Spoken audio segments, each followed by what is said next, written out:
I prefer really not to speak. If I speak, I am in big trouble. In big trouble. And I don't want to be in big trouble. Turn me up, kid Spiral. We're live. Yeah, if you want to just let a big clap. Boom. Boom. Ladies and gentlemen, boys and girls, welcome to episode 1, season 3 of If I Speak podcast. And before I announce this special guest that I have in here, just a couple of things. As I'm recording this, season finale is going to drop Monday. So what I want to say to everyone that's been watching and stuff, supporting, sharing, writing nice messages, the nice comments, even giving some, feedback, criticism, whatever it is that you were doing, it's all part of this journey with me. Just want to say thank you. And this season, again, like I said, with the first guest coming on, I'm going to raise the levels to be bigger and better and try and achieve the mission that I'm set out to do. Couple of shout outs I want to give before I get into it. As you see, I'm wearing a little fresh bit of clubber here, Ocean One Official. Check them out, give me a fresh bit of gear there. Thank you for that, making me look fresh. You know what I mean? Like, I look fresh, don't I? And then I want to shout out AB Events as well. Thank you for inviting me last time to Markham concert. I'm also invited out to Dust to Dawn. Thanks for sorting me out. Proper promoter, doing things the right way, you know what I mean? Not scamming people, not ripping people off. Young up and coming in the game, so fair play to you. Also, new addition to the team, we have Dara here doing the sound and the recording, so fair play, you joined the team, gonna give us a dig out here, so yeah, without further ado, me stop talking shit for a second. I'm gonna introduce my guest. He's all known from the well-renowned Where's Your Head At podcast, King David. What's the story, bro? What is the story? Good evening, man. I am fine. I'm fire, man. Just came back from church, so I'm blessed. Good stuff. You know how it goes, man. Good stuff. Yeah. It's a pleasure to have you on. And first, before I start, bro, I know I've said this to you many times. I've even posted on my Instagram many times.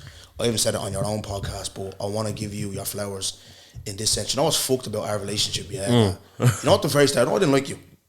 you told me this. Ages ago, right? And it's mad because now it's mad how the world works, and we touched on God earlier on, and how God works is all the, because I believe, I don't know about you. I'll ask you. Do you think our life is written for us in a sense of everything that's happening is it's already written? Do you believe that? Yeah. Yes, and. That goes into this very, very deep conversation of predestination. What podcast is that? I hear it, but I guess it's something I'm still discovering.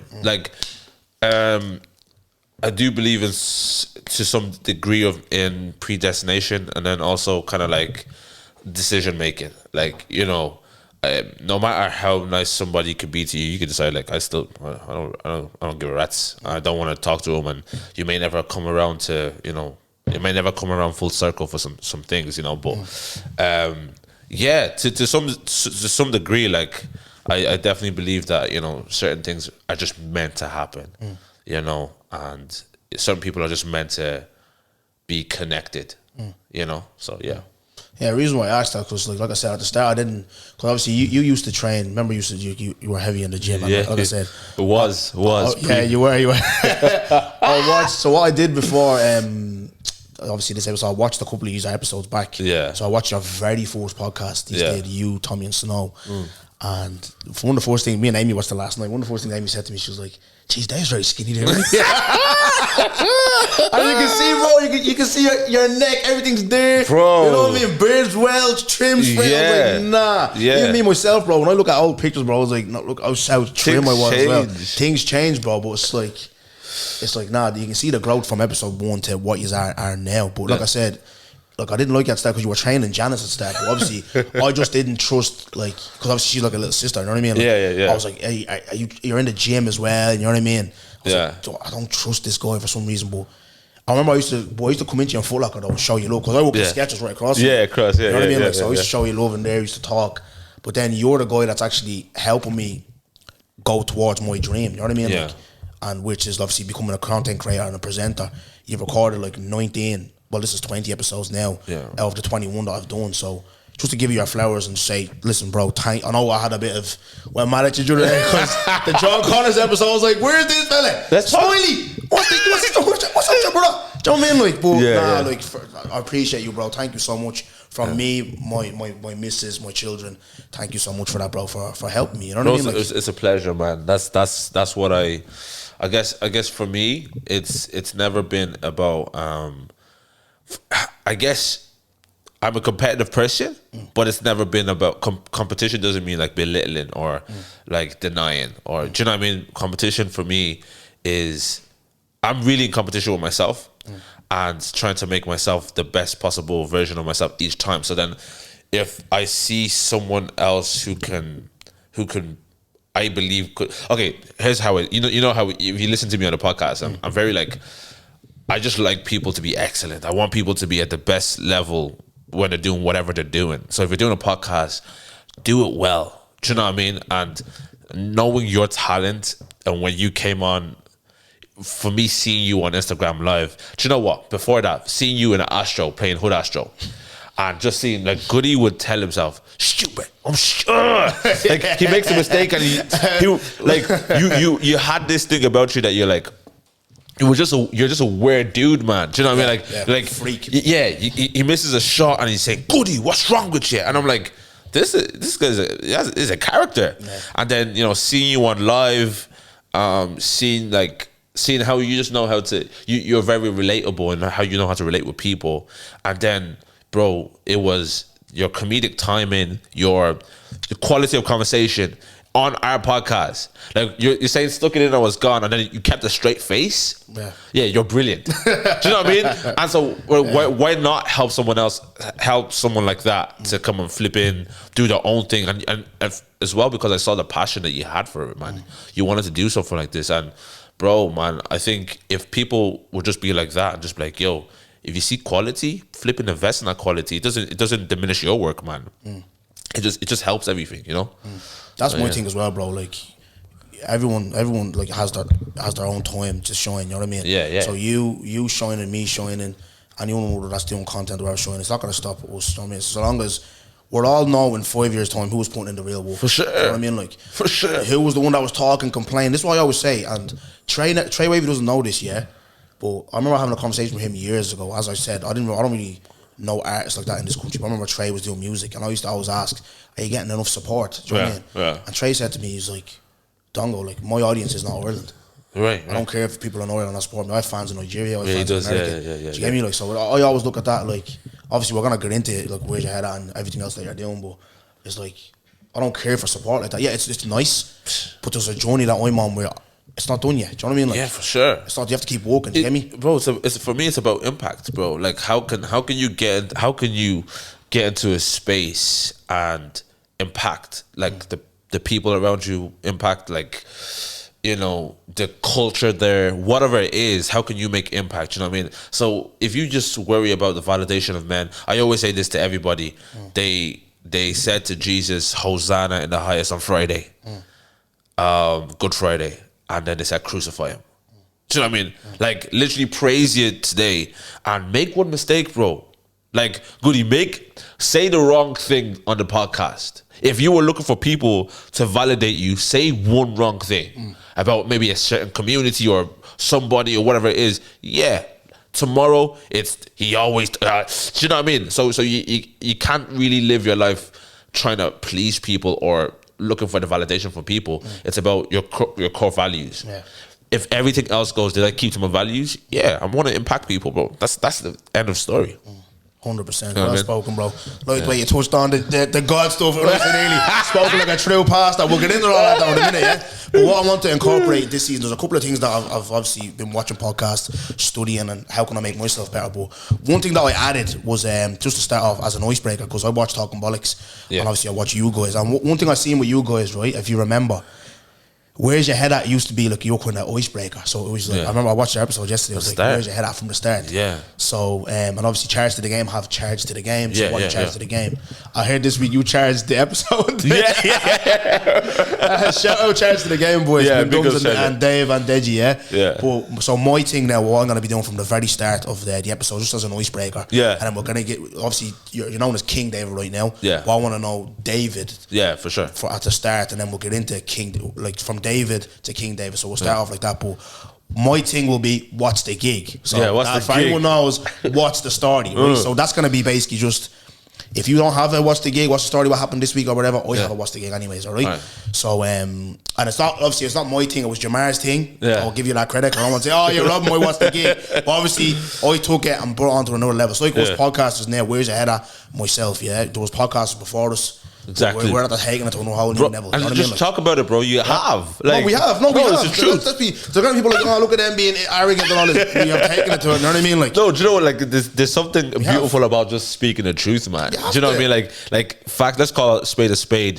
Podcasting before we came in it existed. I'm talking about in the black communities, especially. Yeah, the black community. That's what it existed, but like, you know, some people came in and said, you know what, let's take up the level, and that's okay. That's good. That's good for the culture. Yeah, that helps everything. 100%. So you used to be an artist, bro. Yeah. So I know. No, I'm not getting it. I know you'll appreciate this. Yeah. Did you watch Stormzy's video? So I know you're gonna appreciate not just obviously the bars or whatever, but you're gonna appreciate the visuals. Yeah. You know, the scene behind it, everything that's going on behind it. Yeah. Before I'll tell you what my whole feeling about that video. Yeah. But how did you feel like watching it and seeing what went on with Stormzy's video? I think it's important. Stormzy, what he did for me, what I saw in that video was, I'm the greatest, and I don't need to talk too much about it on social media. He's not been online. He's literally not been online. He's been making his money, making his music, going around the world, doing what he does. And then he says, "Oh, when I come out again, I'm just going to show you who I am." And listen, that is just the greatest. I am just the greatest. And I don't think that's what he showed me. He just showed me like, bro, I don't need to talk too much. Where there's other rappers or other artists or whoever it is that's always been melting online about how great they are and how Stormzy just says, "I'm going to get the groundbreaking footballer in this country. I'm going to get, you know, Dave." Goody. No, people need to understand this, yeah. Dave is a big boy in his own right. Yeah. And he says, "Dave, you stand in the background." Yeah. he says, "Step back, I beg. I beg, step back." So that for me just shows, and obviously not in a like, oh, I'm better than everybody else. It just shows that like what I do is more than just music, man. I'm influential in the whole scene in for black people in general. He was the week before he was at the Chris Cabot protest at the march, you know, standing up for police brutality in England, man. He's shown that he's not only just a musician, he's important. Do you know what I mean? And he just what you touched on earlier, bro. Stuff like that. Yeah. That's what you get remembered for. Yeah. Not your money and all this type of stuff. Yeah. But speaking of money, so how it made me feel.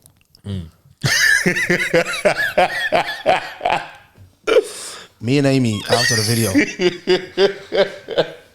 I sat there for 20 minutes, Dave. Okay, you want? Me and Amy started talking about our financials.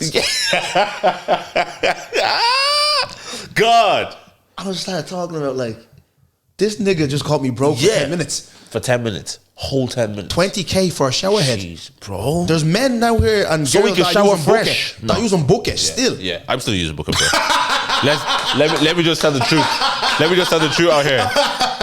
That's what I love about you, bro. And I think I loved about that episode as well. Like, no, you're so...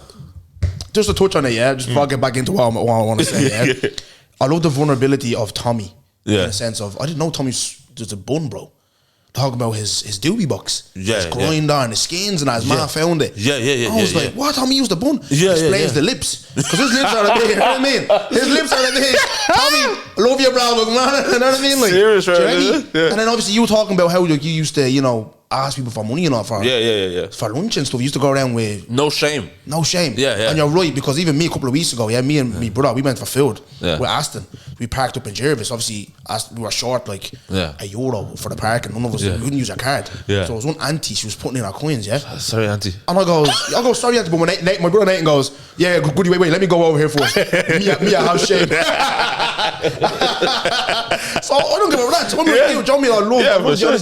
still use bucket. Bro, I'm King David. Where's your head? I still use a bucket, and I boil the kettle twice for that because we don't like. We're still going through it in life here, but listen, yeah. I go to whenever I go to hotels, whenever like I have opportunity to go to a hotel, first thing I do, boys, hop in that shower. Just, bro, the hotel shower, because it's unlimited hot water, boys.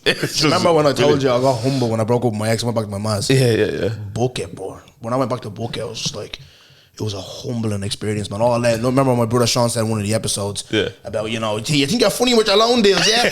Look at you now. You know what I mean? Look at you now. You're doing a big finale with the last. Yeah, that's the best. But back into Stormzy and feeling broke for 10 minutes, yeah? So me and Amy were just talking about like our financials and stuff, and then just thinking of like, the next day, I got paid on Friday. Yeah. And I did what I did, send the maintenance off to the, the daughter's ma. Yeah. Give Amy money for the child. Yeah. I didn't check my account for the rest of that day. It was a shame. Right? We go shopping now on the Friday. And obviously, we're going to get a bottle of wine. I drink wine on the Friday. Yeah. So I was like, right, we go to Lidl for the wine because wine is cheaper over there. Yeah. So, I don't know. It's like, God made me. Usually you walk in Lidl, yeah? You walk and you walk straight, you turn left, that's the alcohol oil. Yeah. But I don't know what made me walk left before the alcohol oil. I'm just seeing we were getting detergents for the washing for our clothes. Now Amy likes the fairies, the Lenore, the comfort, the expensive stuff. Tesco, you like the Tesco, right? No, we Dunn's the US. So I look to my right, and I seen detergents a little. I seen 145, €2. I go, Amy, I won't lie. I think we should get a detergent here in Lidl. You know what I mean? She's like, yeah, but no, this not gonna smell nice. You know what I mean? I go, Amy, does it wash the fucking clothes? Bro, Bro, I get them. Because Storm's yet calling me. I'm not spending, because it's my turn to buy we take turns on who buys the son's milk and the detergent. We take turns, you know what I mean? So it's my turn to get the detergents. That's a score, Dave. You know what I mean? I'm just looking around like, Storm's yet calling me, bro. Yes, there were 10 minutes. You know what I mean? Even Tiago, 14 quid a week for milk. Stop. I goes, you want to start drinking tap water now, bro? You know what I mean? Like, bro, do you know what I mean? It is what it is, bro. That's what that video made me feel, bro. This guy in his last video with Dave, he says with Clash, he goes, she wants to go to the cinema, so we just walk downstairs, right? Yeah. That just told me everything I needed to know. Then he says, okay, in the next video, in his next whole. This what he just dropped there, Mel made me do it. He just says, yeah, that's not it. Like I shower with 20K on my head falling down every morning. Do you know how deep that is? Bro. And what he was wearing, the car, no, it's different. But listen, it's what it is. It does as well. Joking aside, it does motivate him to say, look, he's a young fella like us, Dave, grew up in a council estate. He started in a park, one parent household. I've seen his journey coming up, and it's just like, if you work hard, you're consistent. What we talked about earlier on off camera, consistency can get you there. Yeah. Do you know what I mean? Like, and even me, like 29 with 2 kids, I always say to Amy, I know through the grapevine, people are looking at me doing this, he's not going to make it, it's too heavy and this, that, and that. But this is why I keep breaking the barriers and smashing through the doors. So I know with consistency and my faith in God and everything, you can make it, and then you can show people like all that's against you, you can still make it. Do you know what I mean? And then we could be saying 20K shower heads and all that. Do you know what I mean? Like, do you know what I mean? So 1000%. But let's get into it now. So again, like what I want to do, I like going from the start and then building our way back up. So I want to talk to you about, and we could be getting a bit vulnerable here, but like I said, everything goes here. And obviously on Where's Your Head At, we see you laughing and smiling and joking every week, but before you became King David and what you're doing now, you're doing amazing stuff. I know there's a story that shaped you to be a man today. So to find that out, we have to go up to the start. So childhood memories. Just talk to me about what your childhood was like growing up and like school and etc. and stuff like that. Yeah, man. I think I always share the story about not growing up with a dad and having my mom kind of be the dad and the mom in our lives. But it was you don't realize that when you're young. You realize you're disappointed at certain things, but I was a happy kid. Like I still am a happy dude. I was just happy. When I say happy, I was I was masking, but I didn't know I was masking. If you understand what I'm trying to say. Yes. So I was, I think, inner anger and inner emptiness, and I was void, but I was covering that up with jokes. So in school, class clown. I would do crazy things just so I could get a laugh, because that was my validation. Do you know what I mean? And I still find myself do it once in a while. I'm just kind of like, I'm trying to make sure everyone are you still validating me? You know? So I would like run up to people, you know, stupid stuff, like pull down my trousers and just run around with people, just so everyone was like, oh, Dave is a mad joke, he's a mad joke. I used to ask homeless people for 20 cents. Terrible. I know. I know. Darren's not impressed. Someone that needs help, you're asking for help. Oh, yeah. God. I was doing stupid. Yeah, Darren's not impressed. Yeah, I was doing stupid stuff just so people could like laugh and say he's mad. Yeah.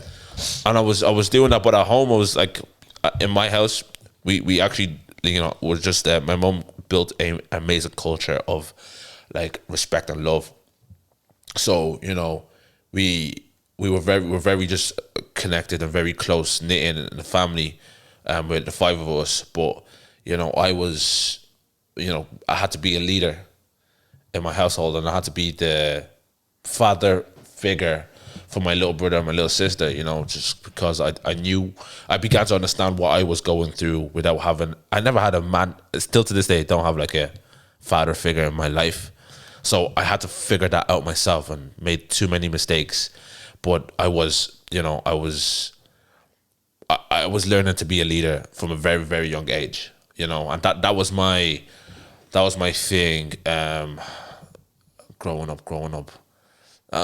Yeah, like I realized I had something at a young age, but, you know, again, I was looking for validation from people for that type of thing, you know. So I never really, early on, I never really got validation. I was good at football, but couldn't go to the training because church on Sunday, and the matches were on Sunday mornings, and I just couldn't miss that. Even Tuesday, Thursday, couldn't go to football because Mumsy, we have church. We had my life was just church. Do you know what I mean? So then you grow up in church, you become familiar with church. I had all my friends in church and all these type of things there, but yeah, I would just describe my growing up as happy. I was really shy actually when I was younger, like really, really young. But I was like in school, I was just a completely different person. I just needed the validation from people. But like in church and everywhere else, I was just like a quiet, meek, young guy. But yeah, that was my growing up really. Nothing really major happened in my life, you know. It was just kind of like, get on with it, you know what I mean?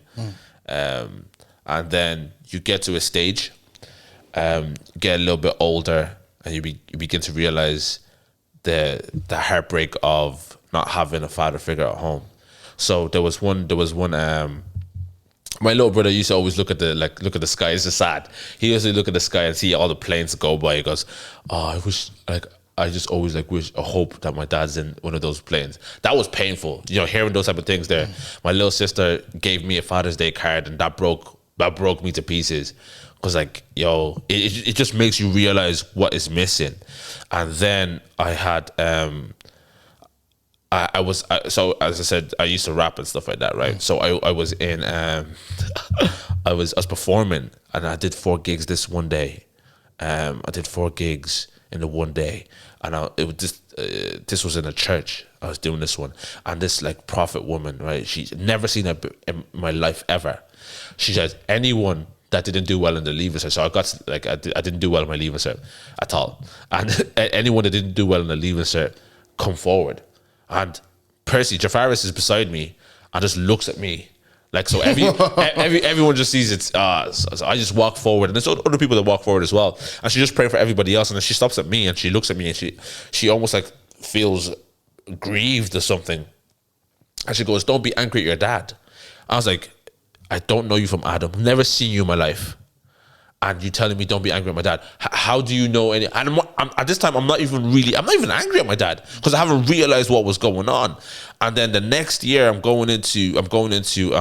I had to repeat my leaving cert. I'm going to Rat Mines. I think it's about 300 or 400 euro. And I tell you, if I'm telling you now, I'm still showering with a bucket. It's not like financially things have just started blowing up really for me. Back then, we were going to St. Vincent de Paul's for food in the house, bro. Do you know what I mean? So this is like something I'm experiencing, but I'm not processing yet. But then next year, I'm trying to go to Rat Mines to repeat my leaving cert, and I'm calling my dad. I'm saying, yo, because the only conversations we had on the phone was, how are you? How's school? And I promise you, Goody, it's less than 7 seconds. How are you? Good. How's school? Fine. Okay, give the phone to your brother. Like literally that. So now I'm going into Rat Mines. I'm going into Rat Mines, right, to repeat my leaving cert. And this school that you're always asking about, yo, I'm going into like, I had to mask it. Like I'm going into some sort of college to get into university. It cost 300 euro or 350 or whatever it was. And he's not responded. That didn't come true. My mom couldn't put me through. We had to go to church and say, yo, my son needs to go to flipping school. Can anybody give what they can to send me to do my repeats? That's when, and she said this a year before. A couple months before. I never hated my dad. I never felt like any hate towards my dad until this happened. This Rat Mines thing happened, and I couldn't get. It took me a long time before we could raise that money to flip and go into to do my repeats, and then I'm fuming. Then there's hate in my heart. Then there's the realization and everything. I begin to process everything like, oh my days, this is what it was. Like this is this emptiness, this anger, this void. I wasn't able to pinpoint before, but now I'm realizing it and I'm angry. And I got to the stage where I was talking to Jafaris in the gym. I said, yo, if this man died, I won't care. Wow. Yeah, it got to that stage in my life where I don't think I care. I don't care for him. He asked me 2 questions every month. How are you? How's school? Like, how can I care for this type of person? And I began to process it and hate. And it was growing up with that void, I began to attach and I understood why I was always looking for validation, whether it be in women, whether it be in friends, whether it be in whatever it is. I was always looking for validation from people. Do you know what I mean? Because I was void of this love or affection from a person like I wanted the most. You know what I mean? So without getting too deep, man. Well, No. Listen, I think I already got too deep. Don't. Because do you know what it is, Dave? And I appreciate you because obviously we had a conversation before, and I said this has been in the worst for a while. I said to you, like, obviously I want to talk to you because obviously the off-camera conversations we had a meeting. Yeah. I don't know if you remember. We had a meeting about releasing season 2. And just the conversation we had, I goes, we need to be on a podcast together. For sure, man. I think it's good for the culture. There's 2 people who are doing very well, especially yourself, that need to have a conversation. And one of the things where I keep telling people they're amazed by these episodes this season is because the vulnerability that the guests are showing. Do you get me? Yeah, and I want the person that's watching, I want them to feel what you're saying. And I don't know if you hear me say wow there, like you said that you hated your dad. Yeah. Because I remember I thought, and he won't mind me saying this as my friend, like a lot of us Africans have these kind of same kind of upbringings with our dads and relationships. Now, granted, like Blair himself, his dad has been in his life all his life, and my dad's been in my life. But it's like they're there, but not there. But they're not there. Because of like the lack of, like if you see, like Ness was in my house yesterday. Yeah. She see me running around with my son. Yeah, for sure. And obviously when my daughter's around, when she's fucking behaving herself, I'm running around with her as well, because now we'll get into her as well. I'll run around with her, show them love. That's a father, that's a man. For sure. Do you get me? So for like, I was surprised when Blair came up here and said he loves his dad, despite the fact that, you hear what he said, you edit the episodes. Yeah. Brenda and Blair, I hate you. Look, who the fuck says that? Look, who the fuck says that? Do you get me? Yeah. I'm coming home from school, I'm going football, all this. There's never congratulations, there's never I'm proud. I've never heard my dad say he's proud of me. Yeah. I've never heard that. Yeah. Do you get what I'm trying to say? So to hear you like actually come out and say like, and it's just the feeling that you have that like, bro, I hate you, bro, because Yeah. of what's going on. For sure. So it's good that, like, I don't want people coming up here, that when you're coming up here, yes, as if I speak, we're loud and we're outspoken, we're this, we're that, but Yeah. if it's time to be vulnerable, it's time to be vulnerable, because there's people that are in your exact same position right now. Yeah. And it's coming from, like, King David. Do you know what I mean? Yeah. Like, where's your head at? Fucking open circle. And he went through that. You get me? But look what he's doing now. That's the purpose of these episodes, this podcast. You know what I mean? And the impact. You get me? Yeah. It's like, I think it is important that we show that 1000%, show that element, because I 100%. think that's what relates to people the most. You know what I mean? Like, because everyone likes to, for example, on Where's the Head At, we would joke about general things, just not normal things, everyday things. But I guess, and everyone can relate to those type of things, but everyone likes to kind of relate to what's fun, but no one really. I think everyone needs to have someone to relate to on a deeper level. Yeah. But it's like I'm scared to dive into that place, and that's the place where actually I think when we talk about it, brings the most healing. Yeah, for especially people. if people like me and you talk about this. Yeah. They're doing well, they're getting all this love. Yeah, fucking live shows coming out, you're bleeding whole. You know what I mean? Like, but it's like, he's doing well with himself, but he's been through that, and look who he is today. Yeah. You can change your life. What I wanted to touch on as well, just to ask you this: if you were to ring your dad now in the next 10 minutes, what would that conversation be like today, right now? If I was to ring him right now, it would be. It's sad to say, but it'll be the same. It's actually a little bit different, because I actually say I call him now. So I must have missed. I missed the part in the middle of it, right? So I being so resentful of my father for a long time, and realizing, because I'm in my bunk bed, my brother's sleeping. Late at night, I'm hearing my mom like crying on the phone to him. Do you know what I mean? I'm hearing these conversations. I'm hearing some deeper stuff. I'm hearing some real life issues. I'm eavesdropping to these type of things because the wall is so thin. You're a kid. You're gonna do that. I hear everything. So I puzzle all these types of things together, and I'm looking at my mom as well. I'm looking at, jeez. She's not budging. She's not calling him a deadbeat father. She just said, you know what? He's trying. I'm like, how are you saying this? He's doing this to you. How are you saying this type of things? And so then I'm realizing, geez, like she has something that I don't have, or she's displaying something that I don't think I have tapped into yet. And it was, David,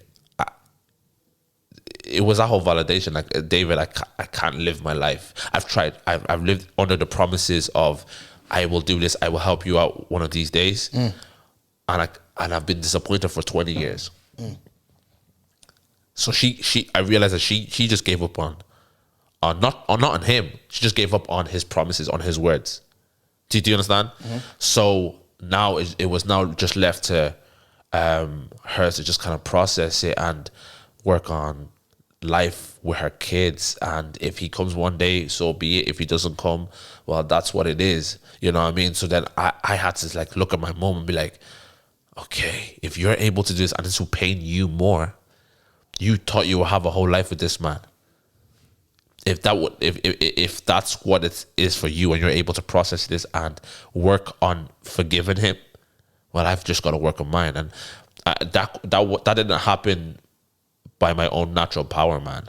I had to cry before God and be like, yo, help me forgive this dude. Because, okay, so what happens with me is my right finger, is this index, yeah? That's the index. Your brother is famous for it. Yeah, it's really step back. I beg. I beg. Yeah. So my index finger, it pulls. So I have like a word. So I feel pain when I feel real emotion. So if I feel real love, you see me do this. If I feel pain, I'll just like hold this because it begins to hurt me. If I feel like just a genuine thing, I just begin to hold this because it begins to like really, really hurt me. And so every time I talk about my dad, I just get angry, and so my thing would just like begin to hurt me. And everyone's like, David, what's wrong? Nothing, man. And then we just talk about my dad, and they don't know that this is like me trying to like suppress the pain. It's really hurting me.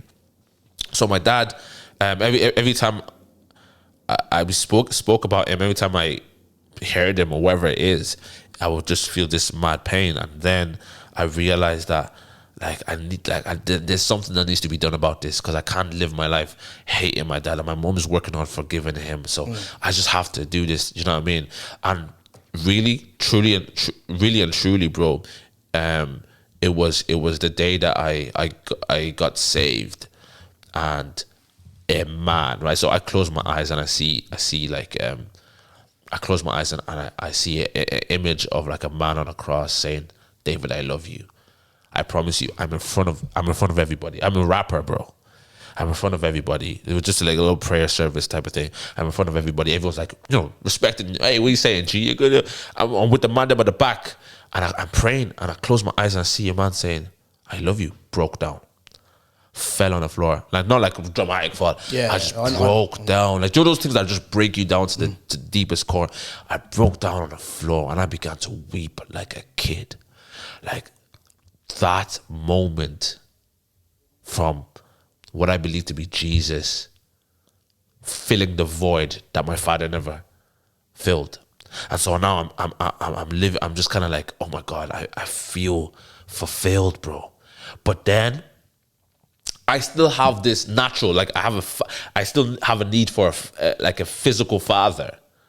And so I eventually finish college, bro. And this is when I realized that I was still looking for validation. Although I genuinely felt the void being filled by like Jesus, but I still needed the physical validation. I still wanted, let me put it that way, I still wanted the physical validation. I finished college, bro, and I called my dad. Because remember I told you the only two questions he asked me is, how are you? How's school? Yeah. I finished college.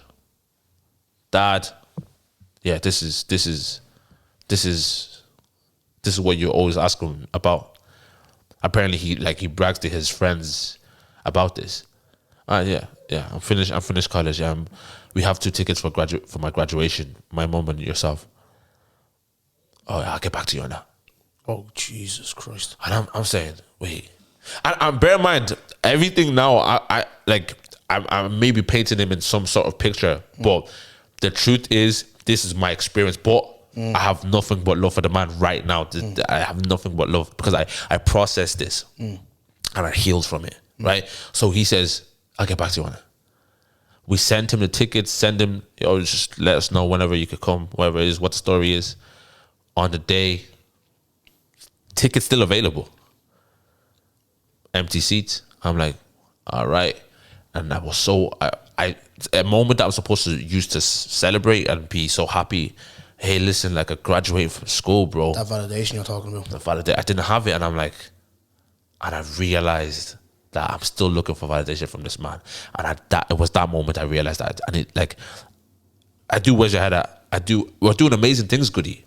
Top. We're doing amazing things. Let's not sugarcoat it. No, We're doing never amazing sugarcoat it. things, Top. bro. I'll always praise you guys. You know, Top. we're doing like the podcast is doing things. I'm doing a ministry that has young people coming every single week. We're doing all these amazing things. I never share anything of those things with my dad because I realized, well, if I keep doing it for his validation, well, I'm always going to be disappointed. Yeah, you're always 100%. So then I shifted my mindset to impact. I got to move back out of seeking validation from man back into impact. Do you know what I mean? So that's kind of if I called him now, going back to the question, I'm the one who'll say, how are you? How's things? Like I ask him questions now, just like I want to know this man. Even if he doesn't want to know me, I'm just gonna still make the effort to try. And recently, you know, I've been texting him randomly, like, yo, I love you, man. And that's because I took the time to heal, process, and go through it. And I can't listen, you're a father, man. I know you've experienced what you've experienced in your fatherhood, but you will still make mistakes. Do you know what I mean? And it obviously it may not be as deep as, you know, being absent or whatever it is, but you will still make some mistakes in your fatherhood. And you know, your children just have to understand you're a human being. You're not perfect. You know what I mean? And so I understand that. Listen, I know it's crazy. I know it's a mad thing, but you're a human being, and I want to know. I just want to know who you are, and that's what I'm working on doing now. So if I called him right now, it wouldn't be a hateful conversation. It won't be anything. I'll just be like, yo, how are you? And how it would still be short, but it's how are you? How's life treating you? And I love you. And it'll be very short, but you know, I'm the one that's trying to make the effort now, and that's the space that we're in now. In our culture, yeah, just to piggyback with your mom, like you were saying, you were listening through, like, you know, through the tin walls, what's going on, and your mom saying he's trying. We call that gangamutema. So that means just how can I explain it? Like But it's just like, you're basically affirming it. You're just taking all that shit and you're affirming it, yeah? Yeah. So, but with your mom, like, you know, forgiving your dad, and then obviously you're saying that you're forgiving him as well right now. You got love for him through everything you've been through the fact of like that one thing that you spoke about for that 5 seconds on the phone. Okay, I've completed this now. Here's the tickets. Come see like what we talk about. He's still not there, and for you to still turn around and say you got love for that guy, 100%. I think there's a lot of power in that. And there's people that are going through that right now. That, you know. So 14 04 12. Is the recording? Yeah, we're still recording. Yeah. Yeah, sorry. So people are going through that right now. It's like they can look at that and say, okay, if David can forgive, my mom always says that to me as well. You have to forgive. Yeah, man. And you know me, Dave. Like now, you know me. I'm a head case. You know me? And sometimes my head does go, but like I need to find that skill as well of just forgiving and letting go, because holding on to things, you're never gonna, like you said, you're doing so many amazing things. You're never gonna progress if you're holding on. So there is a lot of power in that. And again, I thank you for, you know, being so open and vulnerable and sharing that, because like I said, this podcast is not just about, you're not gonna come in here. We talked earlier about, you know, your man Speed shouting. Yeah. Season 1, like I said, you watched it. You were like, you're probably thinking this fella's bleeding nuts. Every episode, fuck this, fuck that. Yeah. But no, it is about making impact and trying to, like, you know, shift mindsets and changing people's perceptions on things and looking at things objectively. Yeah, man. So, I mean, that's the keyboard Smiley used for me when I was going mad. Objectively, you have to be objective with things. You get me? Yeah. So I appreciate you sharing that. Just before I move on to the next thing, you talked about being saved, yeah? Yeah. And one thing we and you spoke about before is your addiction to porn. We touched on that earlier. So I always look at it, yeah? I'm not gonna lie. I'm looking to knock one out of the park, you know what I mean? Like, so what was that? So you said it was 10 years you went through that. Yeah. What was going on with you, bro? What was As in what? What were you that horny for? Like, what was going on? 10 years. I'm actually because I'm actually open 100% to therapy and stuff like that. So I'm actually gonna dive deeper into what it was, but I have some sort of inclining to it. You know, there's abandonment issues. Okay. And just gratification, bro. Like, I think it's so when you're addicted to something like that for a long time, I think there is a lot of things that play a part into why you're addicted to those type of things. But I think for me mainly, bro, got into it. Listen, flipping. First time, first time you're like, what the hell is this? It feels good, boys. And everyone's talking about it in school, you know, and then so then you just get into it a bit more. And at the start, I wasn't crazy, you know, but then as time went on, it became like a stronghold. It became like something that was just literally like if I had a bad day, I just knew I was going to go home and feel good, like.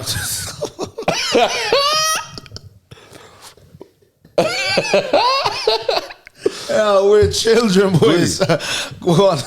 I just knew I was going to go home. I was going to feel amazing. And here's the worst thing, right? Is and everyone knows this. You know, the post-nut clarity. You know, stop. So you do your thing. You feel this high, and then boom. You finish and you're like, oh God. And so what am I after doing? Yeah. And whatever problem you dealt with during the day still remains after this moment. And you constantly feel this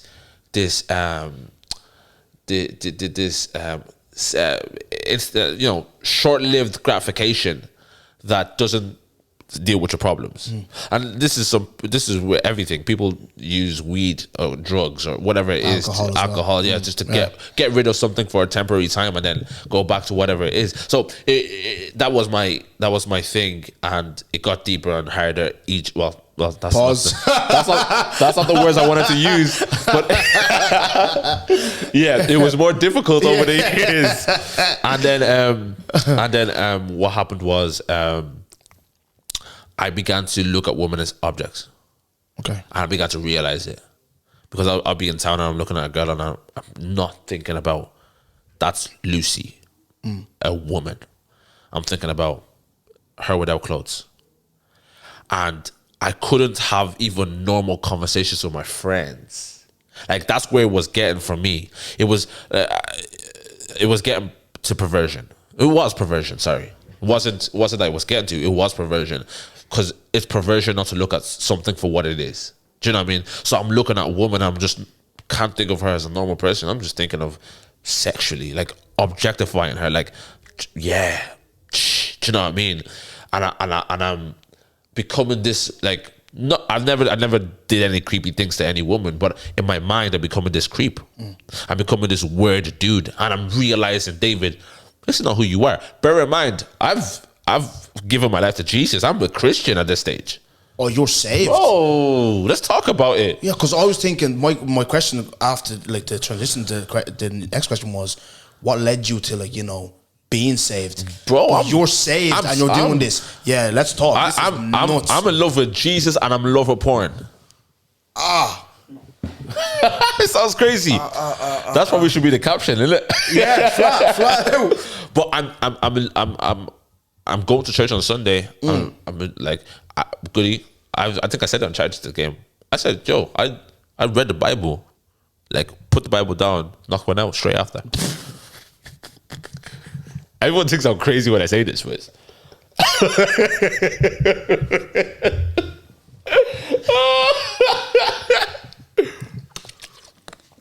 Goody, man, I've done this number of times, but the first time I gave it 2 hours, the second time 2 minutes. But it was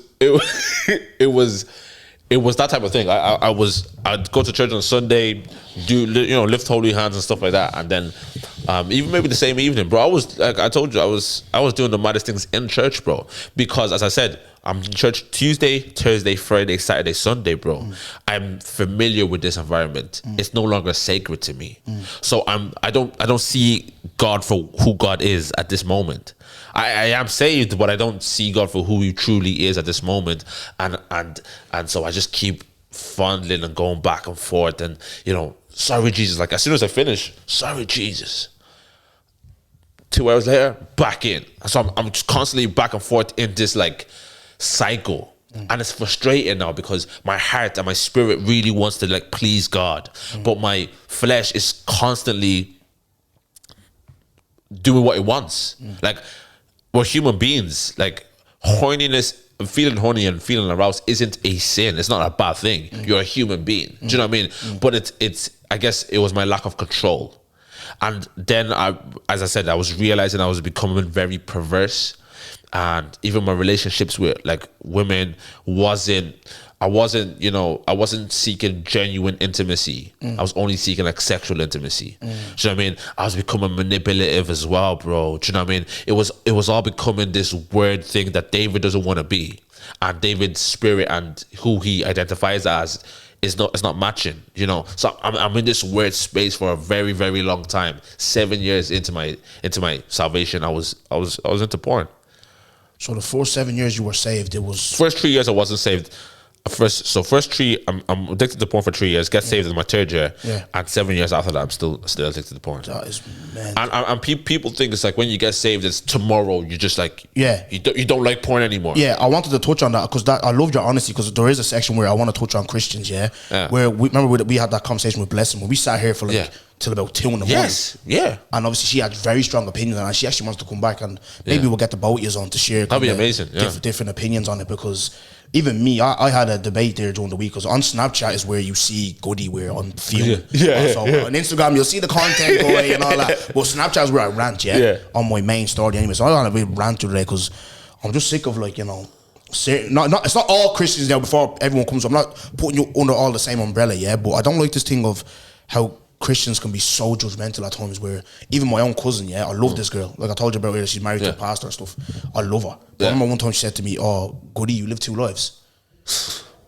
Saturday night, you're out, you're drinking, you're drunk, all this, and then Sunday you're in church. Yeah. Just that annoyed me because I love, like I said, we spoke off camera. We were speaking about, like, Dara was asking, do you just believe in God and stuff? And I was like, yeah, because there's a lot of things in my life that's happened to me. There's no way this is not divine intervention. This is God. Yeah, for sure. There's stuff that was supposed to break me and destroy me. Yeah. And I came out the other side. Yeah. Do you get what I'm trying to say? Yeah. Rebuild. And that was through my faith and self-belief and believing in God, all that type of stuff. So my thing is this. I remember before, there's a guy, he's probably gonna watch this. We you know what I'm gonna talk about. Remember he rang you about would you live? So you were like, yeah, love, bro, like whatever. But I remember him saying to me before, you know, this is my thing. Oh, this is what I said. Sorry, this is what I said before I'll go again. Yeah, they annoy me because certain Christians, you went to the sea, and got a quick little, you know what I mean, salt water poured over your head. Saved all of a sudden, and then next you're more high ground. Yeah. You know everything. You're right. Yeah. That's not, for me, that's not how a Christian should be. Yeah. Okay, there's certain things that are wrong and Christians will point out and you're preaching in church, whatever, calm, cool. But you have to judge everything. Goody. Certain man went, sorry for coming across you, like, just to get ahead. this point in. Certain man went Afro Nation. Yeah. This same guy was like, you're partying in the dark. You know, you're partying with devils, basically, repent and all this. What would you say to Jesus if he came down now? Yeah. I'm like, brother, I just want to listen to a sake for 2 minutes. You know what I mean? Like, I'm not partying with no devil. What's the gig on that, David, bro? What's going on?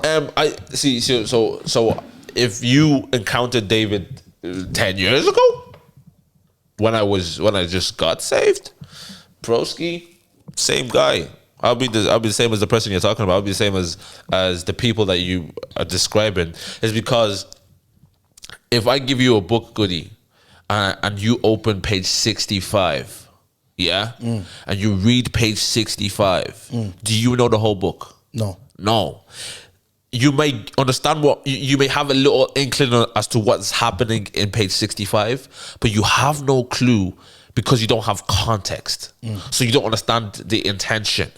So people, like the conversation we're having earlier, the narrative I get from everyone who doesn't necessarily believe in God is because it just sounds from people like this person is just ready to punish us.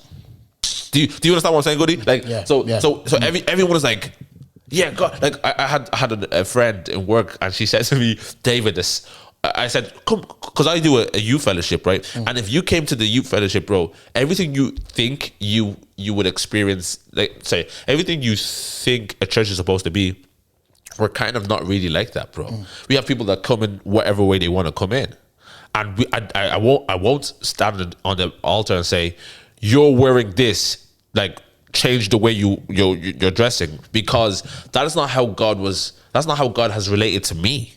Right, so I get to that in a second.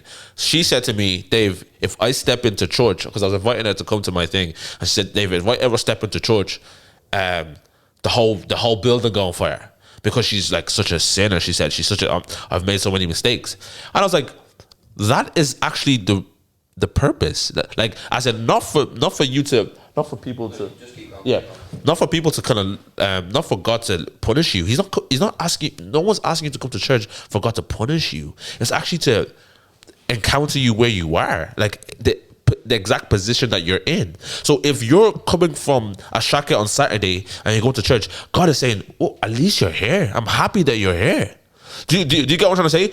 So what happens is people look these Christian. I call them super Christians. Thank you. They're absolutely saved. They're saved beyond everybody else, right? But what happens is they are looking for a certain level of perfection before you can approach God. And the truth is, God approaches you and then makes you perfect. Do you understand what I'm trying to say?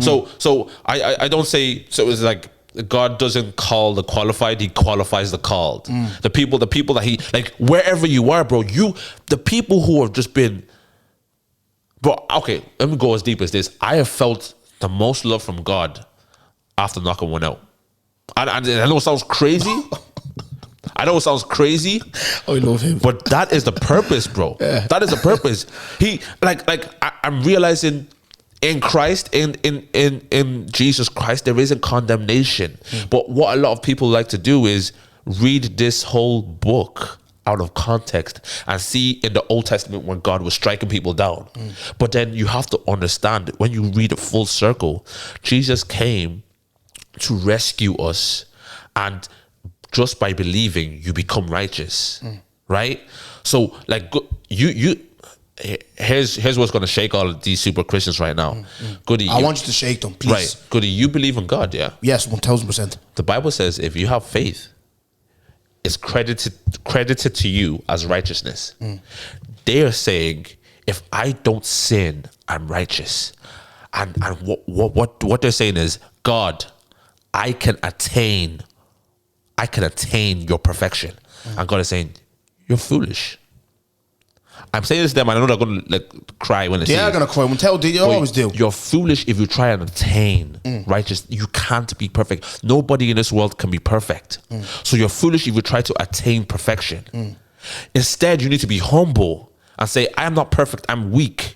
God, can you help me and develop me, bro? The person I want to talk to each week is the person that says, David, I had someone come to me last week after Open Circle, says, David, I'm struggling with like I'm always just having sex with my boyfriend, and I have like this like addiction to like porn, and I smoke as well, and I drink. I was like, oh man, thank you so much for coming out to me, bro. I'd love to have a chat with you. Let's discuss. I'm never ever. It's never going to come out of my mouth to say, you're such a sinner. How dare you come into the church? That is not love, bro. Your daughter will do things that will frustrate you. And what do you do because you're a father? Hey, I'm going. Hey, listen, sis, you shouldn't be doing all these type of things. But hey, listen, you're still going to have food. You're still going to have a roof over your head. Jesus is love. I'm not saying that he condones sin and he wants you to be sinning, but he wants to develop you. He doesn't. You can't. What churches like to preach, what they like to preach, bro, is behavior modification. They want to. Goody, I'm going to offend them again. If you're trying to teach behavior modification, you're building a cult. Goody, if I see you and I say, David, Goody, walk a certain way, I'm brainwashing you. That's what churches are doing these days, yes, bro. 1000%. I've said this, bro. They're telling you. That I had you on the week. They're telling you, don't talk that way. You're building a cult. My only duty is to introduce you to Jesus Christ, and he does the work in you, not me. Do you get it? Yes. So we're trying to train people, and come on, bro. It's not about trying to make someone like you or like Christ. It's about Christ making them like him. So all my main message is to preach Jesus Christ to you, the gospel, the good news. That you were once in sin and now you've been saved. That is the good news. And let him do the work in you. Do you know what I'm saying? Yeah. Like, so what's going to happen is a lot of people will have scriptures that say, David, the Bible says this. And I'm saying, yeah, just read it in context and you understand it properly. Do you know what I mean? Like, it's all about context, bro. Because if you read the same Bible, that's the reason why a lot of people don't like mess with the whole church thing, is because the Catholic priests, I'm going all the way in. Good, no, go all the way in. This is what it's about. I told my snap, look, I told you I ranted on. I said I'm coming for you. I came for all these promoters. I came for the Jews. Don't think you man are safe. I'm coming for you as well. But at the end of the day, what you're doing there, and there's something that before I lose it, you touched on something as regard my daughter. Where, like, you know, obviously you're misbehaving and that, and you said the girl that came to you was smoking and into the porn, constantly having sex. You said you're welcoming it. Thank you so much. And my daughter is like constantly misbehaving now. I'm using that whole African parenting where it's like, but then she needs love, bro. This week, exactly. This week I even texted her mother. And I said it to Amy, I goes, I think I need to do a different approach here. Yeah. Because a child that's constantly getting, like, you know, caged in, you're grounded, your phone's off you, you're not going to Clara Lara, you're not doing that. Yeah. It's going to rebel. Yeah. They're going to constantly rebel. And what I'm doing now, I'm rebelling against these. I want, like what you're saying, stuff that you're saying brings me closer to Jesus, where it's like, he's going to do the work. You're just going to introduce me, show me what it's about and blah, blah, blah, what God can do for my life, then he'll do the rest. That's bringing you in. No, stop this, you're a bad person. Bro, I'm not a bad person. This not tooting my own horn. This is the truth. Like, I know every day I get up, I pray for everybody. I pray for my family, everybody. Go to work, I'm on my own. Yeah. But if I want to have a little drink on a Saturday, I'm having a little. It doesn't make me a bad person or a bad fucking Christian. Do you know what I mean? Like, if I'm going around killing people and robbing and doing this and doing that, fair enough. Yeah. Calm. But what? Because I drink. Because I listen to certain type of music. Because my kid. I remember another one, same guy. My daughter, we're not going up Halloween. We weren't allowed to do Halloween because it's skin ducky, it's witchcraft. Yeah. Okay, cool. My daughter, I posted a picture of my daughter dressed up as a fucking, I think she dressed up as a pumpkin or something. Oh, this is bad. This is witchcraft stuff. I goes, brother, get down on my phone. She's going to have to get a few sweets. You know what I mean? Like, she's not doing no witchcraft. Yeah. She's getting a few fucking bonbons and she's going home. Do you know what I mean? Like, that stuff like that, the constant, like, these Christians constantly badgering and not preaching the good word that the Lord has it's not going to bring you close. It's going to want you to stay away. You know what I mean? Like, how many people do you know that grew up in the church every single Sunday where the bash. I knew a guy who told me, don't go to the gym anymore, bro. Because there's women in the gym and they will cause you to sin. Yeah. Right? A year later, bro, I'm seeing him in the club, bro. I'm like, so you're outside as well?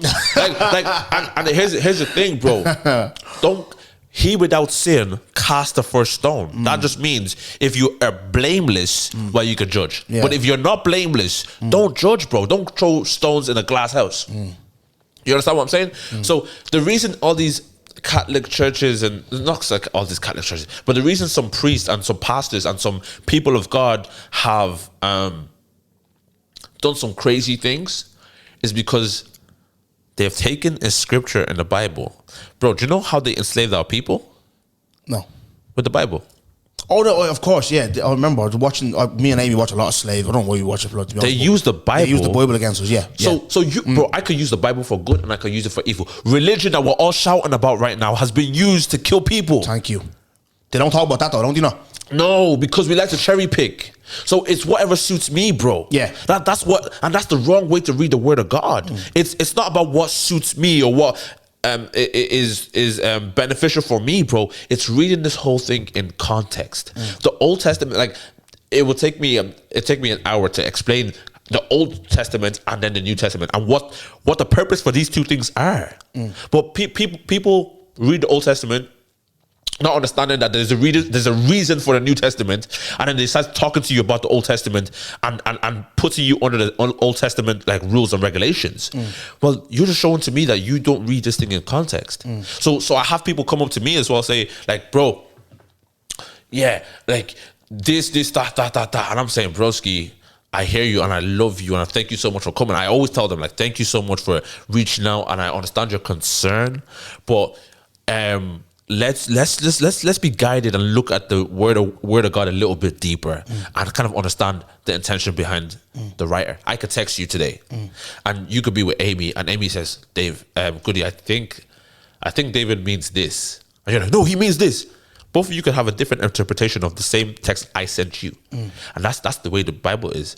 So people have just mad different interpretations and they use it for whatever way they want to go. And then in as a result, they mislead people. And judgmental people, for me, are prideful people. Yeah, 100%. Because they can't see their own thorn. They can't see their own mistakes. So all they can see is the mistake that you're making. So the guy that's coming up to you saying, you're such a sinner, how dare you drink? He's probably the same guy, like not the guy that's talking to you. I'm saying people like that. How many pastors have you heard that beat their wife or cheat on their wives? Thousands. But he's telling the whole church, be holy. So it's a backwards type of mentality, bro. You've got to preach love and God and I'm not saying don't address things. No, of course. But address them in a loving way, not Thank in you. a prideful way. Thank you. Do you understand what I'm Thank saying? you, and that's the problem that a lot of Christians have, and that's why, like, bro, I lead a ministry. I lead a youth ministry, bro, and I always tell them, guys, hands up, I struggle with this as well. So you can never look at David like David's better than me. You say David has his own struggles too, that he's dealing with. He's praying about. And so then it makes us relatable here now. But if I come up to you like, thou sayest the Lord, stop going to take drinks on Friday, when you're like, oh, I just can't attain that, and then you just walk away and you're like, I can't live that life. But if I tell you, bro, listen, I won't lie to you, God is working on me, in me, he's helping me develop these type of things, then you're like, okay, if God, because the Bible says God is patient, bro. No, you won't hear those people say that to you. They will say God needs you to change now. God is patient with you, bro. If you have something that you're dealing with that it doesn't please God, he will give you the tools. He will give you the patience, the time to get that. He'll work in you so you'll be able to, so those things will begin to like be fixed up in your life, bro. Do you know what I mean? But people don't like to preach that. They just want to preach what suits them and their own preference, bro. I'm very happy with that section, bro, and I think we've covered enough on that to rattle the cages, which I want. And I want people that, you know, that are feeling like me, where on an odd Friday or Saturday, you just want to wet the top lip, you know what I mean? And you can still go to church on Sunday. And even with that segment there, I feel like, you know, I told you I'm struggling to find a church to go to. Yeah. I'm made up for not going to church today. but yeah, just to move on again. And I appreciate your honesty, bro. And like, I mean, Dumb's tweeting during the week. He's like, David understands content, and I can feel that. I can feel this episode when people sit down and watch this, they're really gonna enjoy it. Let's get into where's your head at now.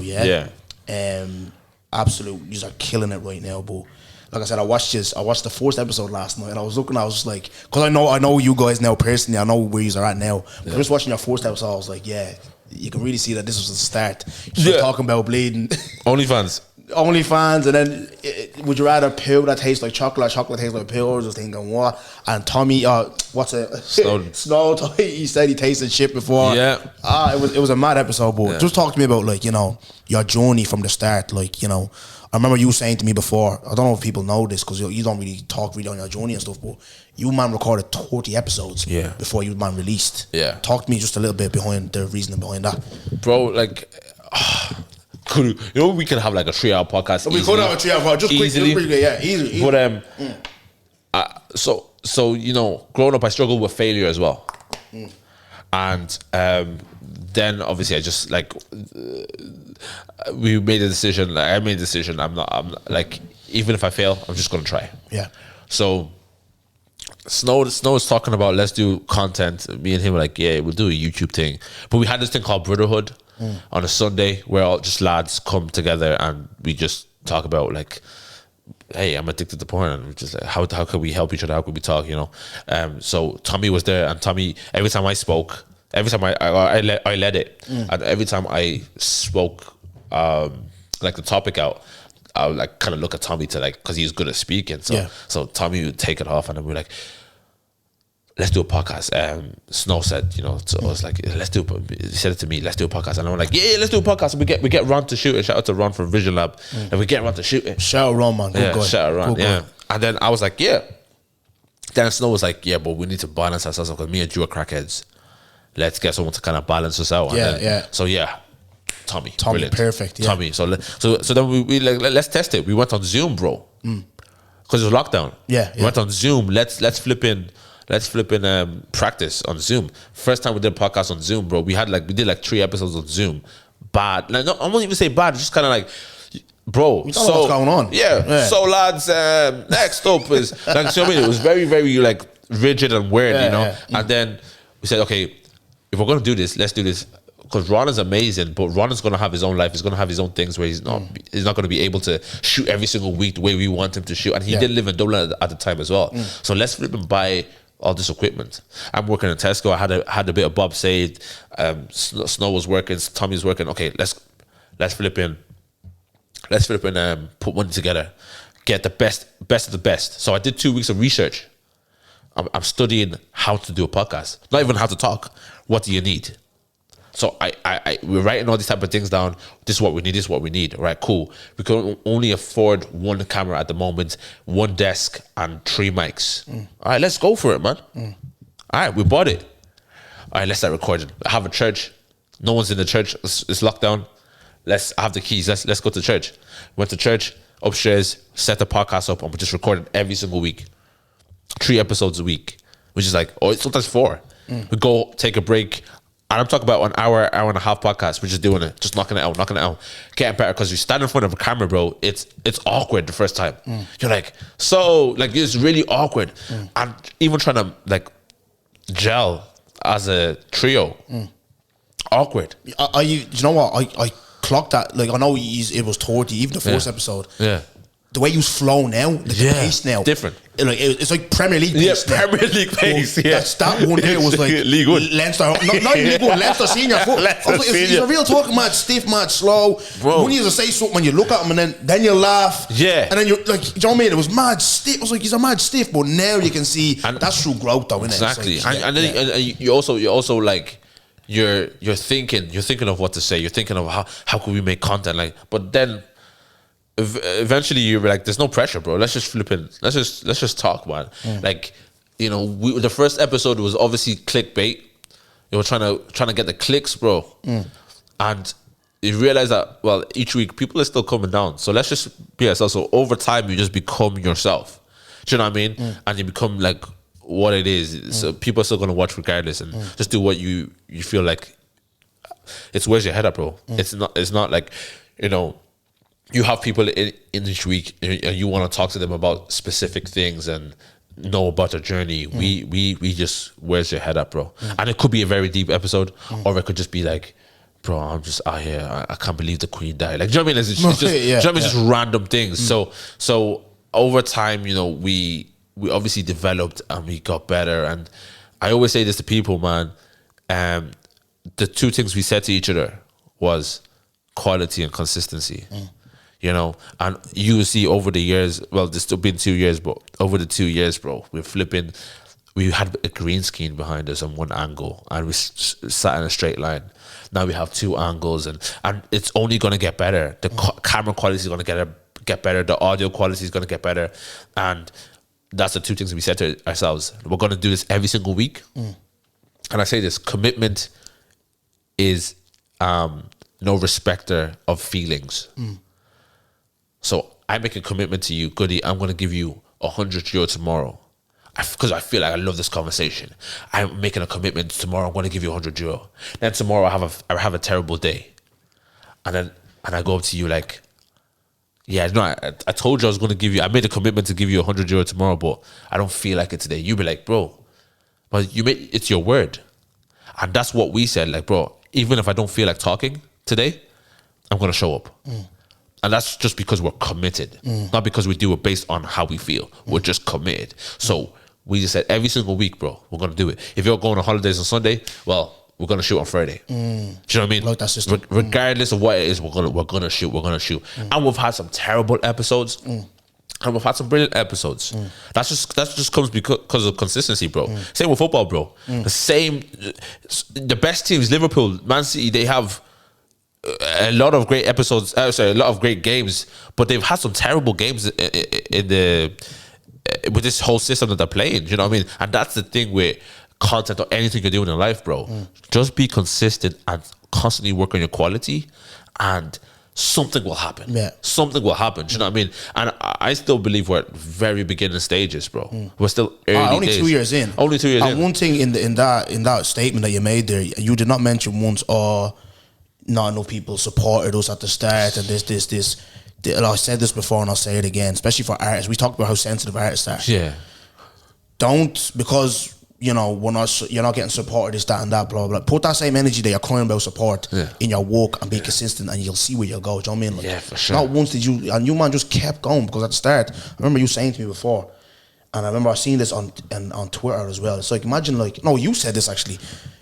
You might think 100 likes is that's not enough likes, because someone else getting 1,000, 2,000, you aren't getting 100. Imagine 100 people coming up to you in a day telling you look good. You look good.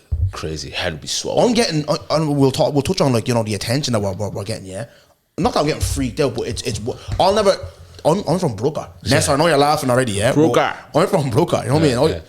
A lad, I'm getting on the Lewis at James and Stephen's Green, and people know who I am, or I'm walking by people in town, people know who we are. That's weird to me, obviously, because I do this. You get me? Yeah. So we're getting a lot of attention, and how is that with you though? Like, are you weirded out like me, or are you all right with it? You love it, like attention?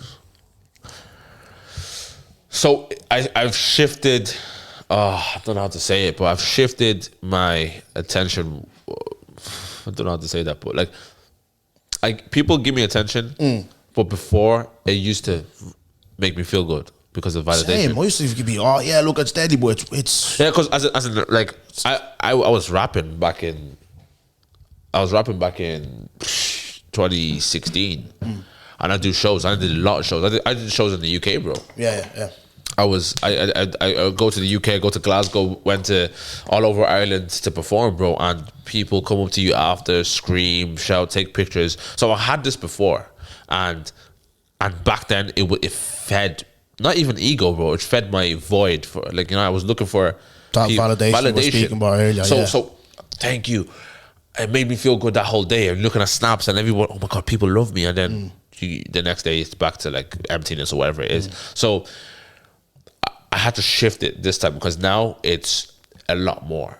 Now I'm walking down the streets and some people shout, some people come up and say, oh my god, I love the podcast. I went into the pharmacy yesterday, some dude was like, he just came up to me, he's like, oh my god, I love your stuff, man. I watch it every day. I watch it from day one. And I'm just like, I'm standing there like, love, bro, appreciate you, appreciate you, bro. And I have no clue who the guy is, but it's just that whole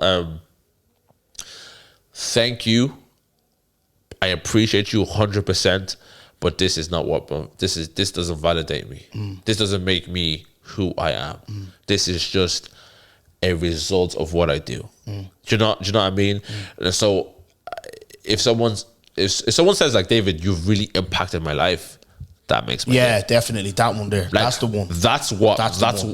That's what makes my heart beat, Yeah. Whereas if someone just says, oh my god, you're sick, I appreciate it, thank you so much, and that means a lot, but it's not what validates me anymore.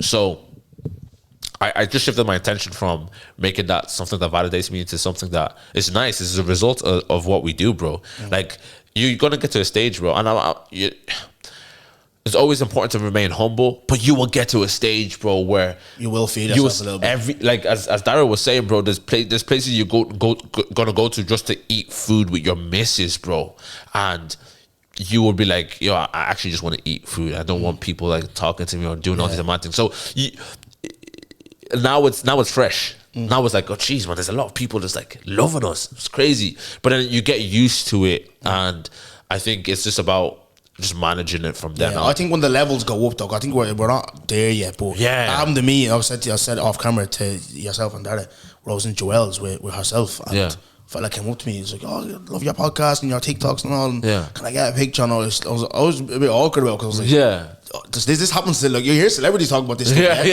So I was standing up and got a picture of him, and then obviously when I saw you went off and all blah blah, and then ladies that were eating and with our husband, our kids, they were like, what the fuck's this? You feel like a tick sometimes. But so because I know this has went on, but I've really enjoyed this, but I still have a couple of more questions. Go ahead. One on where's your head at? I remember watching Snow on Charge to the Game, and they asked him who's the Beyonce, and fair play to him, he said yourself was Do you feel, I remember we asked Billy the Goat that as well in the M1. Shout out Billy. Do you feel like you are? Be honest. Bro, I could go into like, of course, man. But no, like listen, I love it. I say that with all respect. Like I can't make Where's Your Head At without the boys. Like without Snowden, it's missing. Without Tommy, it's missing. Talk about the different roles that you lot play in there as well, because you don't obviously because it's your show, you're presenting. So this is a chance for kind of like people to know what the gig is. Like, do you know what I mean? Like, yeah, man. Like as in, so in terms of personality, first of all, I would be like maybe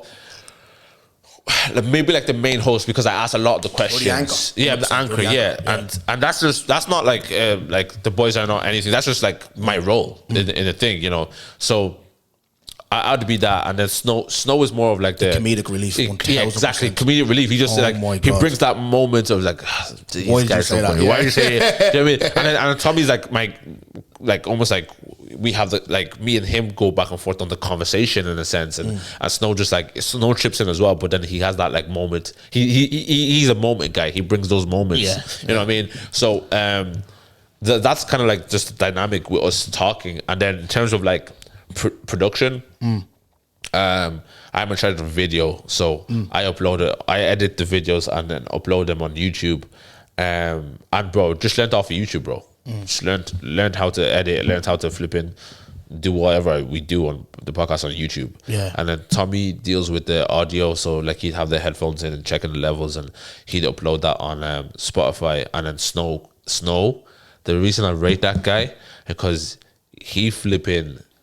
Like he does all the social media, but he like gets the TikToks. Like so, like the moment, like bro, think about the moment where you said "Look at it, I was gone." Right? That was a moment on the podcast for sure.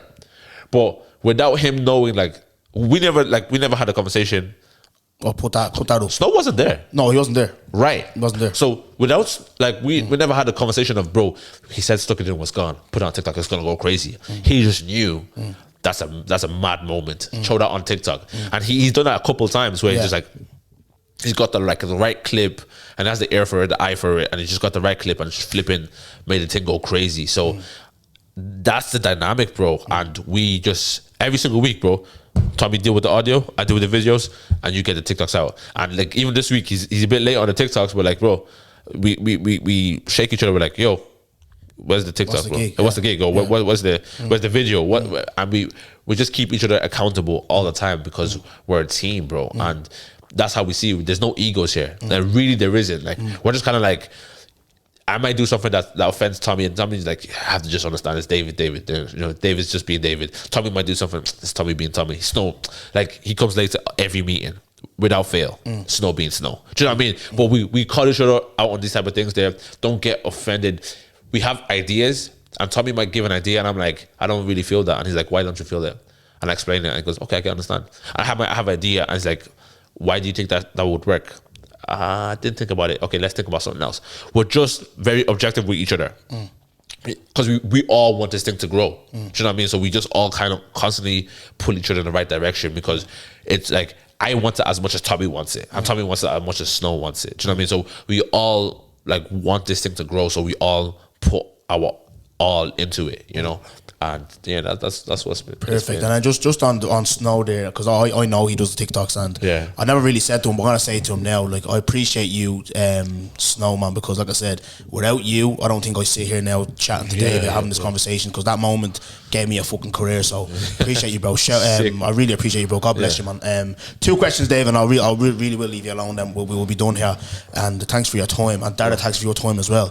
So this is the Justin LeBoy Dongo Reacts. Go ahead, bro. Session, yeah? Let's go. So here's one for you, right? So obviously I'm gonna give you the meme and you'll react to it, yeah? So here we go. As a man with a girlfriend, we're both men with girlfriends. Dara also. You do not need a female best friend. Oh, goody, let's go into it. So what's the gig there? Of course you do. What are you saying? You do? Of course you do, bro. Bro! Of course you do. I know you're vexed. I know you're vexed. Of course you do. What, you say no, chip in. You say no? No. Boy. Because the girl is meant to be the best friend. Your girlfriend is your best friend. She's your everything in one. That's the point. Look, So- you're trying to get busy tonight. Yeah. So you're saying that. Yeah, you're trying to get busy tonight, you clown, yeah. No. Well, let's know. Okay, touch on it. What? Do you Yeah, agree with that? your girlfriend should be your best friend, 100%. But doesn't mean you shouldn't have any other friends. Thank you. Right. So I have friends from day one, right? That have been like sisters to me. And again, it goes back into I have friends. Okay, goody. Let's go. Let's go. Let me slow down. Let's go. Yeah, let's go. We're men. Right? I told you about my perverse past. Yes, sir. So I did have friends who I did want to clear. No, let's just hey. You see some girls, Yeah. and they're your friends. Yes. Hey, she's also sexy. This is just the truth. Just the truth. Just Gospel. the truth. Gospel. Right? The gospel Yes. truth. Yes, sir. Right? So if my girl is concerned about that type of girl, I understand. But there's certain friends, right, that you're able to see this as a platonic friendship. That this is my sister. She may be beautiful and all, but I don't see her that way. And your girl has to just take that as the truth. Hold it. Like, I'm not going to go to bed with this girl. I'm not going to do anything with this girl. She is just my friend, right? Hold that. for a second. Yes. Do you know what I mean? Yes, now sir. it doesn't diminish. It doesn't diminish our relationship, right? I'm still gonna come home to you and tell you everything about my life. With her, we just have a little bit of a different dynamic, right? I'm smiling when I say this. But we just have a slightly different dynamic. Yeah. Do you know what I mean? You know, It's okay then to brunch with this gal. of course. You know what I mean? Cocktails, Wait, okay, I would. cinnamon. I wouldn't. That's what best friend. Because if you're not in a relationship, that's what you're doing with your best friend. I like. Yeah, here, It here. is. So goody, let's get into this. Let's get into this for a second, yeah. You see, having going out to the cinema with your best friend, yeah. I used to do this. In a relationship. Yeah. I went goody. I was the reason we had that conversation on your live. Yeah, 100. I said I went out with my best friend at 11 o'clock. We went to catch a movie at like 11. I think it was Avengers or something. Yeah, that yeah. was going on to like 2 a.m. Yeah. I went out at 11 o'clock. She was in Tyler, bro. Let's fly down to the cinemas in Liffey Valley. We went down to View. We watched the movie. Came back at like 2 a.m. Shit. And I said to my missus and my ex, I said, yo. Yeah, I just came back to the cinema with my friend, whoever it is. And she's like, oh yeah, who's he? And I was like, oh, it's her. Yeah. And she's snapping, and I'm saying. But the reason I didn't see that was a crazy thing was because I didn't see her any other way. Do you know what I mean? Exactly. But I can admit maybe it might have been it was irresponsible of me in a relationship to kind of like do let that. her know kind of thing. Yeah. Let her know, Do you know- please. Don't just go out on the slow. Yeah, do you know what I mean? But I didn't like as in it was like we always like go cinema in Tala on a like at a 7 o'clock type of vibe or whatever it is, on a random thing. So this was a random thing. Let's go Liffey Valley for this thing. But then I realized later on, like, okay, it's not wrong with going to the cinema. It's just like maybe how it looks. Do you know what I mean? So now I wouldn't go so much.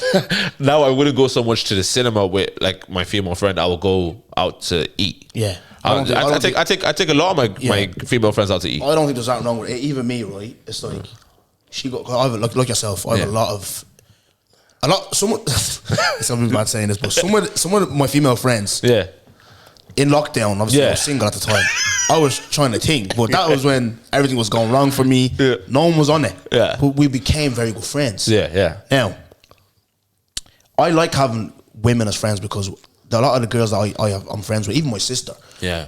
I have the best conversations with girls. Yeah. Because girls they just think a certain way. Like they just with lads. I'll get like you seen Blair. Blair was up here. Yeah. I'll bring something to Blair. Blair, I broke my leg. Laugh. Blair start laughing. Yeah. Jamar will laugh. Yeah. You know, N1, Noah, you see Noah laughing at that. Yeah. Do you know what I mean? Like, Yeah. go to my brothers, I don't know, like, I don't really go to my brothers for shit because obviously I'm that big brother. You're supposed to come to me, Yeah. kind of thing. You know what I mean? So I always tell Amy, like, some of the stories that I hear from girls that when I'm talking about men, it's like, okay, I'm not going to be ignorant to your pain and what lads are up to.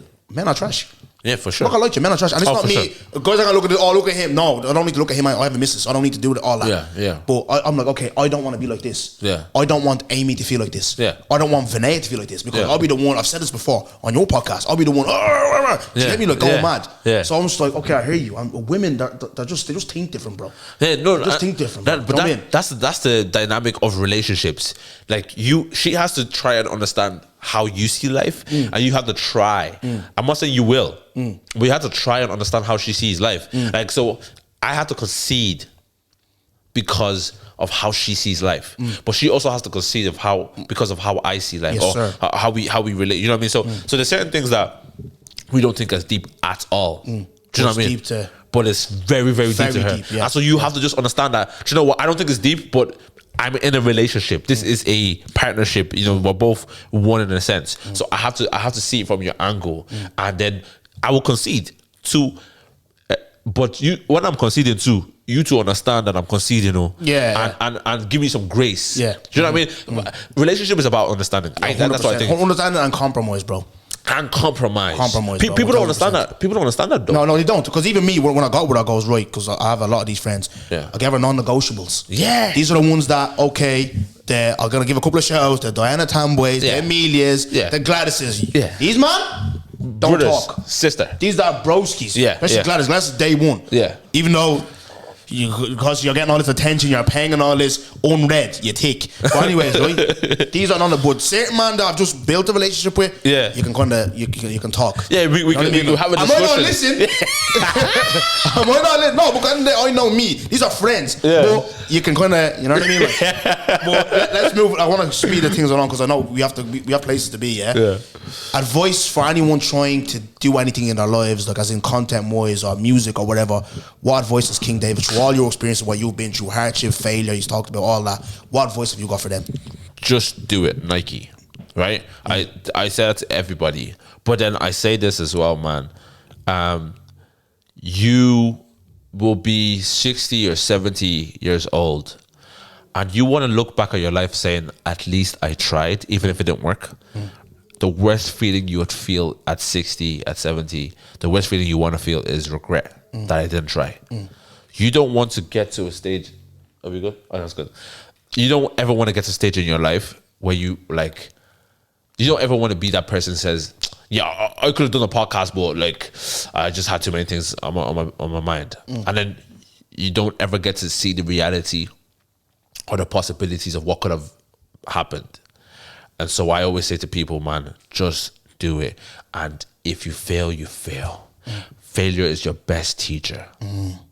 Fail and fail hard, fail well. Do you know what I mean? Like, we could have started that podcast and failed miserably, and we would have realized, do you know what? There's lessons in it. There's so many What lessons. could I have done better?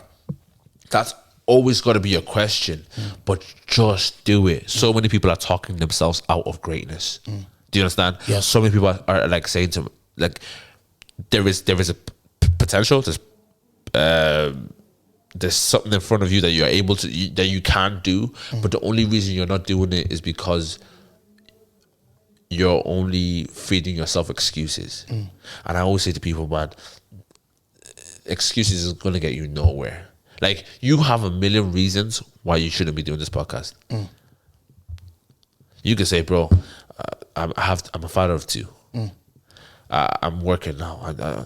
It hasn't blown for me the way I wanted it to blow. You have every reason to not do the podcast. You have every reason not to do content. You have everyone has every reason not to do whatever they. We have every reason. But the people that succeed in life are the people that just tried, bro. Like, no one had a formula as to why this is going to be successful. In fact, those people that tell you do this 12-day plan, and they're not even really successful themselves, bro. It's the people that just try, bro.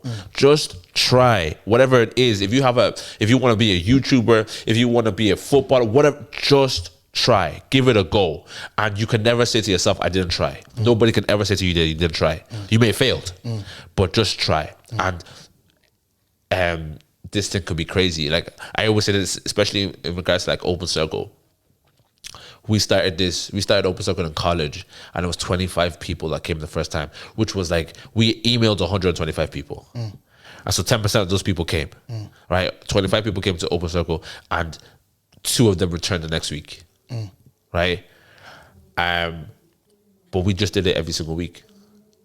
Now, as I'm speaking today, the last Tuesday, the Open Circle we just had last Tuesday, people couldn't even come into the building because it was packed out. Stacked. As the people were standing on the stairs. They could only hear me. They couldn't see anything. And we also went through a period, bro, where we got kicked out of the college, and we had to go to a different space, and we had about 15 people, bro.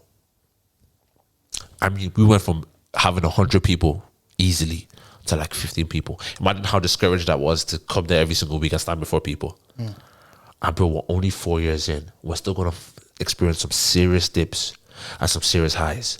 But nobody can say that they didn't try. Podcast, we started off, we had 300 people watching it.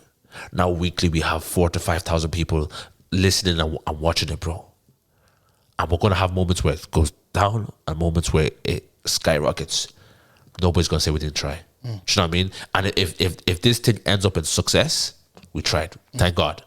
If it ends up in failure, I learned so much and I had an amazing time. I enjoy the journey, bro. That's why I don't get too bogged down about my future, because I am enjoying speaking to you at this level, bro. Like we could sit here and be like, do you know what? One day when we're all massive guys, we will have this conversation, bro. There is so much learning and there's so much beauty in this conversation in the process right now. Yeah. As you're trying to blow in your make a thing for yourself, and as I'm trying to make a thing for myself, I'm enjoying this. Yeah. Because this is beautiful. This is what it's supposed to be. This is what it's about. So just go for it. Whatever it is, go for it. Stop talking yourself out of it. Just go for it. And this is my final question. This is my new section as well, right? Yeah. So obviously we talked, I don't know how long we're here, probably 2-3 hours, whatever, yeah? It's called one question and one question only. The guest gets to ask me a question and I have to answer it no matter what it is. You could ask me, you know what I mean, what you have a breakfast, it doesn't matter, no matter what it is. So as a podcast, it's probably easier for you. So this is why we're going to close the show, because obviously it's If I Speak, Dongo Productions, know yourself, know the gig. I want to be closing the show. So I'm one not question and one question I'm only. not going to ask you anything crazy because I No. do have. You know me, I'll answer it though. Yeah, no, I know you would. I think just because of the tone that we're ending off on, I think it would be important for you to. How do you have insecurities, right? Oh yeah. How do you deal with it? I could leave us here for another hour. Quickly, it's my kids. It's purpose. It's for them. I said to Amy the other day, when we were talking about the Storms thing, about being like, financially not where I want to be and all this. It's like, if I die today, I'll leave these with nothing. Yeah. So I have to go harder. Yeah. Failure. I can't fail, David. I can't. I understand in that sense of what you're talking about, the context. Yeah. Like fail as in like, that's how you learn, because you don't learn by winning. Winning, everyone's kissing your ass, Yeah, for sure. Failing, it's a lonely road, bro. Yeah. So yeah. how do I navigate and get back? Yeah. So damn it, insecurity is 1,000%. Yeah. 1,000%. Yeah. That would actually kind of be mine as well, bro. Like Can't fail. yeah, I can't. Yeah. It's not an option, bro. Yeah. This has to work. It has to, bro. You know what I mean? It has to. So we'll because we could go on for years, bro. Can I end off and just Of say course, this? of course you Saying can, this bro, of about course. you, bro. It's like the one thing I respect and love about you is that you just wear your heart on your sleeve, bro. And I think it's important that people at this level give each other the flowers and show respect, bro. I think what you're doing for the culture at the moment is so important. It's it's groundbreaking, and you don't realize it as of right now. I don't. People are telling you, you're good, you're doing, but you don't even realize No. it, bro. It's going to be in a few years when you look back and be like, flip's sake, what we just did there opened all these type of doors. I was listening to Poet on M1 podcast the other day, and people don't understand that Poet opened so many doors for people to be on podcasts, even us to be on podcasts right now, bro. So what you are doing right now in this country is opening so many doors in the future that you don't even know about right now. All you just need to do, bro, is keep being yourself, because people are gravitating to you because of who you are, bro. And stop listening to people and what they're. Stop listening to the back chat, bro. Do you know what I mean? Like, believe in what God has put inside of you and watch yourself just excel and flourish, man. This is like groundbreaking stuff, bro. And I'm excited for what's to come for you, bro. I appreciate that, bro. Thank you. And on that note, like, subscribe, share. Where's your head at? I have a live show on the 17th of November, I believe, yeah? Yes, sir. Bro, I need, because I don't pay for events anymore. I need to boost me. boost you a guest list. I see you haven't bought tickets yet. Boost you a guest list, please. So yeah, follow the boys. Where's your head at? Subscribe to them as well. Take us out I am there. in big trouble. Thank you. That was fucking In big sick. trouble. And I don't want to be in big trouble. Turn me up, kid Spiral. Fucking sick, that. How long was that there? That's touching too. It's not stopping record for some reason. Oh yeah.